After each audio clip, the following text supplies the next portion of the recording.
Mana Nexia 2 Legenda desa, mana sizlarga 2015-yil oq rangdagi Nexia 2 to'qib qo'ydim. Motori kuchaytirilgan. Zavod 109 bersa dedilar, o't kuchini. Hozir bu 135, 140 atrofida o't kuchiga ega motor bilan jihozlangan. Kuchaytirilgan qisqasi motori.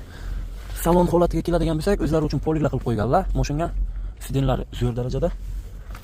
Mashin propanda yurgan kilometri 114 ekan, birinchi quyruq. Eng muhimi birinchi quyruq mashin. Mashinda hech urilgan joyi yo'q. Buni eshitib turibsizlar? Shumkalargacha qilib qo'yilgan.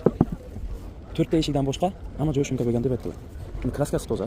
Mashinning orqa krellaridan o'zlari uchun zanglarni olib qo'ygan ekanlar. Mashin propanda aytib o'tishim kerak. Buni balonlarga keladigan bo'lsak, balon 4 ta yangi yumshoq balon, parcha balon to'qib qo'yganlar. 2015 aytib o'tganimda. Narxini qancha edi? Narxi necha pul edi? 6700. Yana telefon qilsalar kelishadigan joyi bor, ha. Telefon raqamingizni bitta aytasizmi? 99 155 2191. Mana shu telefon raqamiga telefon qilsalar, akamiz o'zlari bilan gaplashib, narxini yuraklari bilan to'g'ri qilib kelishib olishlaringiz mumkin. Katta rahmat.